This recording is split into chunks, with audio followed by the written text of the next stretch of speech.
En la recta final hacia el referéndum del 2 de diciembre en Venezuela, que decidirá la aceptación o más probablemente el rechazo de la prótesis constitucional que pretende implantar el presidente de la República, vale la pena registrar los más recientes desarrollos y lanzar la mirada hacia los días posteriores a esa fecha.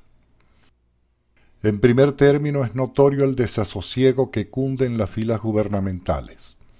El ministro William Lara y el mismo presidente han procurado negar las malas noticias de todas las encuestas, que miden un rechazo mayoritario al proyecto de alteración constitucional y una disminución de la inclinación a abstenerse de votar. Así, han tenido que echar mano de un viejo argumento de perdedores, sugiriendo que la presencia en las calles de sus partidarios es la mejor de las encuestas.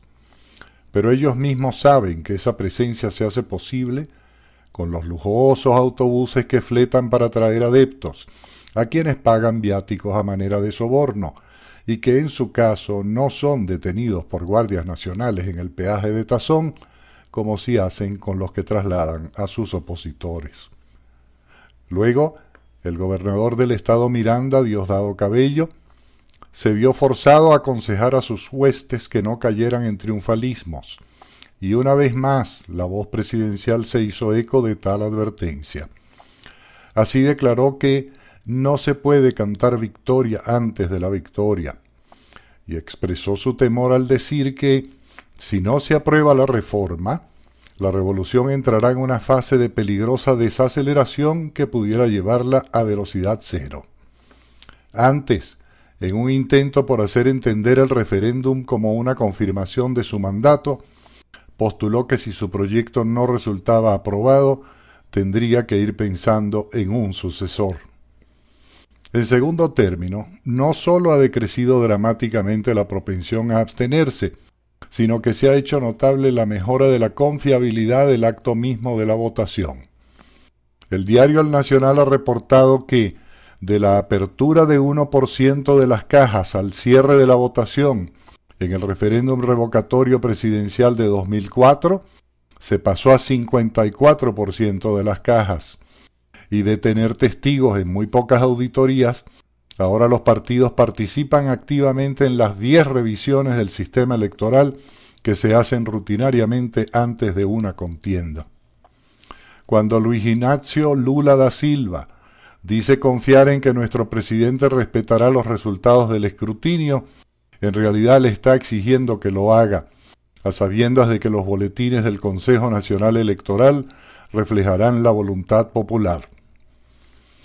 En principio, un referéndum que sea adverso a su proyecto no impide que el presidente continúe gobernando hasta comienzos de 2013.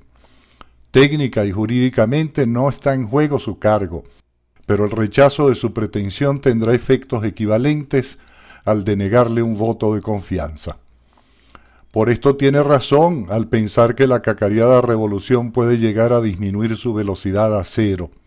Los famosos motores de la revolución se detendrían. Se hace, pues, muy aconsejable ir pensando en mecanismos constitucionales para la expresión de la voluntad del soberano, el pueblo de Venezuela. El 19 de enero de 1999, la Corte Suprema de Justicia, en decisión histórica, sentenció que podía preguntarse al pueblo si quería elegir una asamblea constituyente, a pesar de que esta figura no estuviese contemplada en la Constitución vigente en ese momento, que era la promulgada el 23 de enero de 1961. Más adelante, la Corte especificó que la Asamblea Constituyente tiene por único objeto dictar una nueva Constitución. Una Constitución es, por supuesto, entidad superiorísima y mucho más fundamental que un presidente cualquiera. Si un mero referéndum consultivo sirvió para dilucidar si queríamos, mediante asamblea constituyente no contemplada en la Constitución, sustituir la que nos regía por otra enteramente nueva, ¿qué pudiera oponerse a la noción de que otro referéndum consultivo nos preguntara si queremos elegir un nuevo presidente aunque formalmente no se haya cumplido el periodo especificado para quien esté en ejercicio? Las condiciones constitucionales son muy sencillas. Artículo 71 de la Constitución. Las materias de especial trascendencia nacional podrán ser sometidas a referendo a solicitud de un número no menor del 10% de los electores y electoras inscritos en el registro civil y electoral. No podría discutirse que una pregunta tal sea o no de especial trascendencia nacional, y el corte definitivo del registro electoral al 31 de agosto de 2007 indica que en estos momentos son reconocidos 16.112.857 ciudadanos como electores.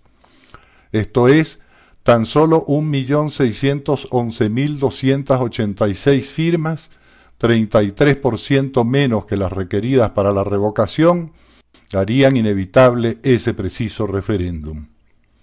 Hay, por tanto, en nuestra armazón constitucional suficientes canales para la expresión democrática y para la solución de una posible y repentina crisis de gobernabilidad que ya teme y anuncia el propio presidente. Más allá de esta eventualidad, el horizonte político venezolano exige la presencia de nuevos actores políticos y nuevas organizaciones políticas. Una vez más, como lo vienen haciendo desde hace años, las encuestas más recientes registran que una amplia mayoría nacional no se satisface ni con el gobierno actual ni con su oposición formal. Y seguramente una buena parte de quienes hoy apoyan a estos extremos insuficientes lo hace porque no contempla una opción satisfactoria. Se requerirá en consecuencia la emergencia de organizaciones de código genético más evolucionado que el que poseen los partidos convencionales y actores políticos que puedan trascender el discurso esclerosado de la política del poder puro y la obsoleta distinción de izquierda y derecha desde una política clínica. El socialismo del siglo XXI es una contradicción en términos, puesto que el socialismo es una invención ideológica del siglo antepasado, y como toda ideología, sea esta liberal, socialcristiana, socialdemócrata, socialista, comunista o anarquista, no es otra cosa que una panacea simplista, imposible, ineficaz e inconveniente. Entretanto, vayamos a votar el 2 de diciembre para decir rotundamente no al proyecto presidencial. Esta vez vamos convocados por voces sensatas, entre las que descuellan las refrescantes voces estudiantiles.